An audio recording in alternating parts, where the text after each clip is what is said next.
Sejam bem-vindos ao Responda a Minha Pergunta, Robson. Ou sei lá, o programa, não sei nem o nome desse vídeo, mas é um vídeo respondendo as suas dúvidas, tá bom? O meu objetivo aqui é responder todas as dúvidas que vocês me mandam através lá do nosso canal do YouTube, através do Instagram. A gente selecionou algumas mais cabeludas, a gente foi pegando assim, ó, na sequência. Vamos ver quais foram as perguntas mais cabeludas nos últimos 3 meses. Aí selecionei nos últimos 3 meses e trouxe aqui para responder para vocês.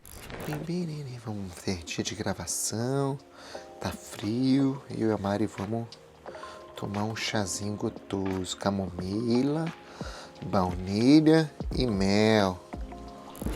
Vamos lá então, vou pegar aqui a minha mesinha aqui, ó, mesa mágica. Por que é mesa mágica? Porque ela sai do buraco. Nem parecia que tinha mesa. De repente do nada aparece uma mesa. Aí pega o meu computador aqui, ó. Já era. O oráculo tá com você, a câmera. Fala aí pessoal, meu nome é Robson, eu trabalho aqui na Tiny Houses Brasil, participei de vários projetos de Tiny House e eu tô aqui para responder perguntas sobre Tiny House. Além de construir casas, eu moro numa Tiny House. Essa casa que você está vendo aqui é onde eu moro, eu e meus filhos, e trago minha namorada para usufruir também um pouquinho desse estilo de vida maravilhoso. E aqui a gente faz a bagunça toda que você já vai ver aí na próxima semana no Tour do Kamikaze. Sim, se você não é inscrito aqui no canal, já se inscreva porque você vai conhecer o tour detalhado desta casinha e de outras casinhas e vai aprender conteúdo sim, tudo em detalhes, porque é nesse canal que você aprende com pessoas que vivem, com pessoas que constroem tiny house e pessoas que promovem esse estilo de vida maravilhoso aqui no Brasil. Seja bem-vindo, vou começar respondendo a primeira pergunta aqui. Selecionei a primeira pergunta. Oi, pessoal, essa tiny house é um sonho, uma dúvida meio aleatória. Lá vem. Vocês sabem se a tiny house costumam ter permissão para estacionar em campings? Pensando nisso para uma ideia para ficar muitos meses em um lugar e deixar a tiny house estacionada em um camping, que acaba sendo uma maneira mais rápida e mais fácil de achar um espaço. Eu imagino que essa pessoa esteja falando de procurar lugares para estacionar tiny house. Você que não sabe, tiny house sobre rodas, ele não incide IPVA e nem PTU. Isso significa que você não precisa de autorização, apesar de ser uma casa, para estacionar num terreno, por exemplo. Por quê? Porque estamos estacionando um veículo. Então a documentação de uma tiny house é uma documentação de um trailer ou de um motorhome ou simplesmente de um caminhão com uma casa em cima, tá? Todas essas documentações não precisam de autorização da prefeitura. Somente casa container, chalé, construção, casas modulares ou uma construção convencional, porque eles passam a ser uma edificação segundo as normas municipais. Então, uma casa sobre rodas não entra em leis municipais. E sim, camping aceitam, tem camping que aceita, por exemplo, pagar mensalmente ou diárias e assim por diante. Então, se você está com dificuldade de procurar, comece pelo camping e no camping você vai procurando terrenos no boca a boca, através de amigos e assim vai. Vamos lá, pergunta número 2. Não sei o que me surpreende mais, se é a beleza da casa ou o carinho e honestidade dos construtores. Muito obrigado, muito obrigado. A gente vai ler nos comentários aqui para vocês, porque, bicho, o comentário é o lugar onde vocês interagem com a gente. Então, se você vai lá ver um vídeo nosso, eu peço para vocês que comentem. A gente vê todos os comentários. Os que a gente não responde é porque às vezes ficou perdido no meio de um monte ali, mas se você observar ali, a maioria a gente responde, tá bom? Pode mandar qualquer comentário aleatório que a gente vai ler e vai responder. Bora lá. A casa é uma gracinha. Perguntas: como ligar a luz, a água e tem caixa da água? Como fica a temperatura interna? Tem revestimento térmico? Ó, a pessoa manja, hein? Revestimento térmico é fogo. Onde guardar utensílios de cozinha? Prato, copo, panela, panos de prato, vassoura, lixeira, cadeira, lençóis, cobertores. Rapaz, são muitas perguntas em uma só, mas vamos lá, vamos começar a responder. Como ligar a água à luz? A Anne faz uma analogia muito interessante, né, da tiny house com um utensílio doméstico que todo mundo tem. Uma máquina de lavar roupa. Máquina de lavar roupas tem 3 coisas que você precisa ligar para ela funcionar. A tomada, para ligar a energia. A entrada de água, porque ela precisa se alimentar de água para lavar roupa. E a saída de água, que é uma saída de esgoto, né? A tiny house é exatamente igual, né? Você vai precisar de uma torneira Você vai ligar a mangueira de jardim e pluga a mangueira numa tiny house. Você vai ligar a tomada, a mesma coisa. Você liga uma tomada na tiny house e uma tomada numa fonte de energia, que pode ser um quadro de luz, pode ser uma tomada, inclusive uma tomada, né? E pode ser também, sei lá, algum poste na sua cidade aí que já tenha energia sendo transmitida. Obviamente tem que passar por um relógio da concessionária, senão você está roubando energia aí da concessionária sem pagar. Isso é errado. Então faça as coisas direitinho. Vamos lá. Tem caixa d'água? Pode ter caixa d'água ou não. A minha tiny house tem caixa d'água tanto no piso, né, dentro do piso, no caso da Araraúna, ou você pode usar caixas d'água externa, que eu mais gosto. É o que de todos que eu usei na minha experiência de tiny house desde 2018, morando em tiny house aqui no Brasil, a caixa da água externa é a mais prática. Ela é muito útil para locais que têm baixa pressão de água. Então você liga a mangueira, que baixa pressão, alimentando uma caixa d'água, e da caixa d'água você puxa com uma bomba pressurizadora para alimentar as torneiras. Então, quando você não está usando a água, a caixa está enchendo. Quando você usa a caixa vai esvaziando, e assim você nunca fica sem água, principalmente aqui em Brusque, né? Aqui em Brusque, esse final de semana, por exemplo, eu fiquei sem água aqui. Por quê? A água está com tanta baixa pressão que eu não conseguia aquecer o meu chuveiro para tomar banho. Então o que eu fiquei que fazer? Tive que tomar banho em outro lugar. Em outra casa, uma casa auxiliar, tive que ter na fábrica para tomar banho, bicho. Então é isso aí. Então coloque a caixa d'água e bota uma bomba e aí tudo está resolvido. A outra pergunta que ela fez aqui é: como fica a temperatura interna? Tem revestimento térmico? Toda tiny house, por definição, ele sai com, sim, um isolamento térmico e acústico bem diferenciado, tá? Isso é uma coisa que está dentro dos protocolos de construção de tiny house, não, que define ser uma tiny house, porque a tiny house está sendo legalizada no mundo inteiro como uma moradia. Ainda não há um consenso, por exemplo, nos Estados Unidos, do que é uma tiny house do ponto de vista formal, mas sim, aqui no Brasil, elas são legalizadas. Então, tudo ok, e a gente segue os protocolos internacionais feitos pelo próprio movimento social, que é, sim, uma casa com 3 ou mais camadas de parede, uma casa que transmite segurança, que tem conforto térmico e acústico, uma casa que é desenvolvida para 100 pontos de acúmulo, para um estilo de vida conhecido como Tiny Living. Se você quer saber mais sobre esse estilo de vida, eu vou deixar um vídeo no card aqui, a gente fala sobre esse estilo de vida em diversos vídeos aqui no nosso canal. Tem vídeo da Honey, tem vídeo do Robson, tem vídeo do que é Tiny House e conta toda a história e toda essa definição e assim vai, tá bom? Seja bem-vindo, já começa deixando o like e vamos para a próxima pergunta aqui, bicho. E a última pergunta da advogada aqui, da DMG Advogados, vamos lá. E onde guardar os utensílios, roupas, pratos? Bom, toda tiny house ele vem com... Parece que é uma casa espaçosa, né? Uma casa pequenininha. Como uma casa tão pequenininha pode ser tão espaçosa, né? Esse é o grande segredo de um bom designer, né? Nós utilizamos técnicas de neuroarquitetura, a gente utiliza técnicas de aproveitamento do espaço de barcos, caminhão, por exemplo, de motorhomes, de trailers e obviamente da cultura japonesa. Então a gente pega todos esses conceitos, vai misturando e a gente vai desenvolvendo aquilo que é adequado para a utilidade, para o dia a dia daquela pessoa. Então, se você tem bastante utensílio, vai ter gavetas, lugares para guardar. Eu tenho muitos livros, vai ter lugar para guardar, fica tranquilo. Eu tenho muitas roupas, eu tenho equipamento eletrônico. Sim, eu também tenho bastante equipamento eletrônico. Eu tenho esses 2 lugares aqui, escada armário, para justamente guardar equipamentos eletrônicos. Se você conhecer minha casa em detalhes, você já sabe, bicho. Vai ter Tiny House Tour na semana que vem, hein? Se a Mari conseguir editar o vídeo a tempo, porque ela falou que tem bastante conteúdo para editar, e ela tá ficando até cabelo branco de tanto ficar selecionando o vídeo para fazer a edição para vocês. Bora lá! Agora, chega de responder a DM Advogados, vamos para a próxima pergunta, porque ela fez um monte de pergunta numa só. Vambora! Sandra Marques seleciona a sua pergunta aqui, vamos lá. Para que uma máquina de lavar e secar de 10 quilos? Não tem espaço para guardar 10 quilos de roupa na sua casa?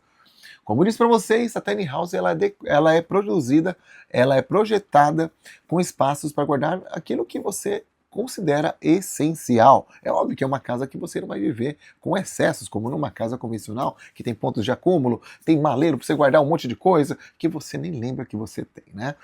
O estilo de vida Tiny Living é um estilo de vida que proporciona liberdade. E uma das formas de você viver a liberdade é você viver apenas com o essencial, porque afinal, cada objeto que você tem, você obviamente vai ter uma responsabilidade e você vai ter um custo de vida dedicado a ele, né? Você gastou dinheiro para pagar aquela coisa. Então, se você não usa aquela coisa, você está simplesmente jogando dinheiro fora, né? Então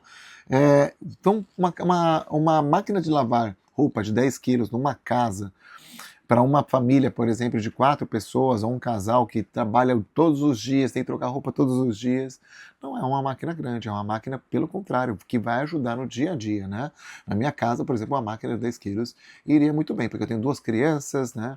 Então aí malho todos os dias, trabalho na empresa, aqui, ó, olha minha roupa, tô todo sujo, ó, deixa eu mostrar para vocês aqui, bicho, só para vocês verem, tô todo sujo, ó. Então cada dia é uma roupa de trabalho e fora a roupa que eu uso dentro de casa, né?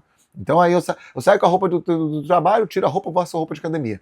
Volto da roupa de academia, então eu já tenho dois grupos de roupa para lavar, bicho. Então uma máquina de 10 quilos ajuda e vai muito bem numa tiny house também. Não é porque a casa é pequena que a máquina tem que ser pequena. Não é porque a tiny house é pequena que, por exemplo, sei lá, o liquidificador, a sua máquina de fazer pão é pequena. Né? Como você pode ver aqui, a toca turquesa, a Mari está fazendo um pão com uma máquina mais semi-profissional, né? É um profissional? Semi-profissional. Então dá para você ter uma máquina de costura na sua casa, se você quiser, dá para ter um computador profissional, dá para ter um estúdio, dá para ter o que você quiser. A tiny house, o seu tamanho é a consequência do estilo de vida que você quer ter.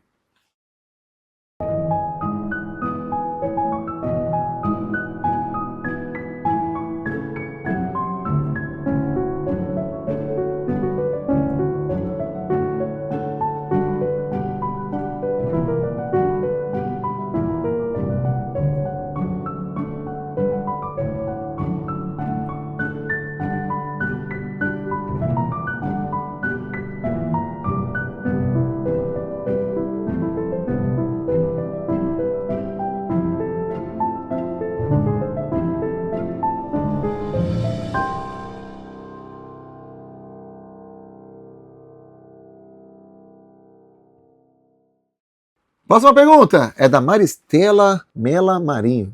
Se eu falei errado, me perdoe. Quem manda vocês criarem um usuário muito esquisito aí, bicho? Vamos lá. Muito legal, mas acho que deveria ter uma grade de segurança na cama.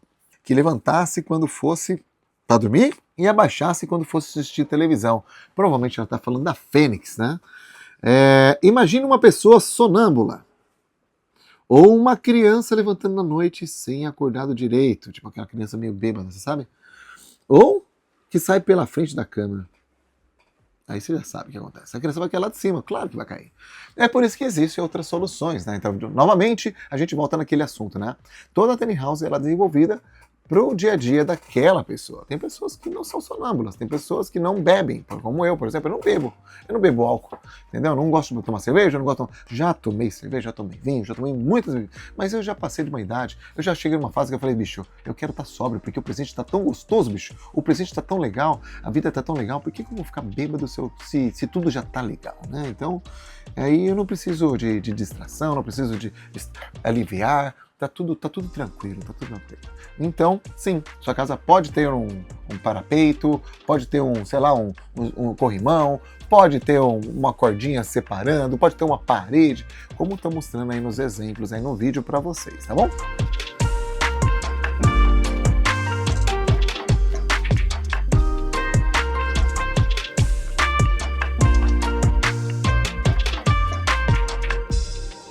Vamos para a próxima pergunta, bicho. Só queria saber sobre saneamento básico, que tipo e onde, caixa d'água, energia, como abastecer e o principal para mim é como é feito o armazenamento das fezes e como descartar. Pergunta bem cabulosa, cheia de perguntas numa só, mas vamos começar pelo básico, né? Caixa d'água, já respondi nas perguntas anteriores, né? Como abastecer? Como abastecer, já falamos, né? Mangueira, uma torneira, mangueira. Pode vir também de água de açude, pode vir água de qualquer lugar. Basta ter uma fonte de água, tá bom? Principal para mim é como é feito o armazenamento das fezes e como descartar, tá? Bom, se ela está perguntando isso, provavelmente ela deve estar comparando a tiny house como um motorhome ou com um trailer, né? Que utilizam privadas, que tem aquela caixa d'água que chama caixa de detritos, que eu não recomendo para vocês, porque para limpeza da caixa de detritos, imagina que é um lugar que vai receber um monte de cocô, xixi, misturado com água, com desinfetante, e vira aquele, meu Deus, não imagine. Não imagine. E aquilo você precisa despejar de vez em quando em algum lugar. A tiny house a gente não utiliza isso, né? Porque a gente se preocupa com a questão ecológica, com a questão do cheiro, com a questão da privacidade e da praticidade. Então aqui a gente utiliza a privada seca ou a privada convencional, se você preferir, tá? A privada convencional, se você tem uma privada convencional na sua tiny house, o terreno que você vai alugar ou morar ou estacionar a tua tiny house, você vai precisar ter uma fossa, um local onde eu possa despejar o esgoto negro, né? Então vamos lá. O esgoto ele é formado por esgoto cinza e esgoto negro. O que é o esgoto negro? Água com cocô. E esse precisa ser jogado e tratado no saneamento básico adequado de acordo com as regras da sua cidade, de saneamento da sua cidade. Cada cidade tem a sua exigência, né? A maioria delas pode aceitar ou não o biodigestor ou simplesmente tem um sistema de tratamento próprio. E a água cinza? A água cinza pode ser jogada diretamente na natureza ou, dependendo da cidade, ela pede também para jogar na linha de esgoto, tá? Na maioria das cidades que eu parei, a gente botava nas gramas, a gente botava no pé das árvores, botava no pomar, porque a nossa água cinza, a gente utiliza sabão natural, né? Sabão natural, sabão verdadeiramente biodegradável, não esses que aparecem em prateleira de supermercado. E aí o que acontece? Nossa água não sai poluída, não sai degradando a natureza. Né? Pelo contrário, ela vira recurso de alimentação e também de rega para vários tipos de plantas que aceitam esse tipo de componente, tá bom?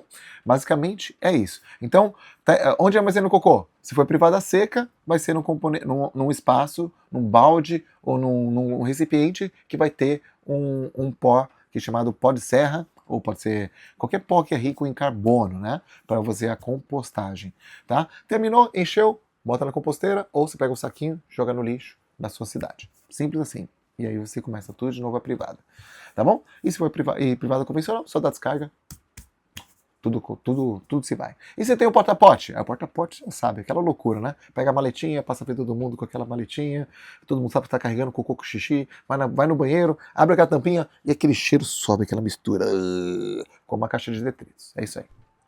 Eu espero que vocês tenham gostado desse conteúdo. Deixa o like para saber se você gostou desse conteúdo. Mas vai ter a parte 2, porque tem muita pergunta ainda para ser respondida.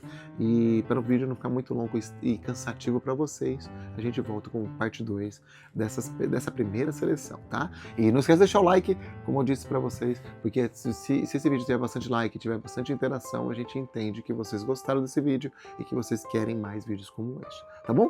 Um beijo, um queijo e até a próxima.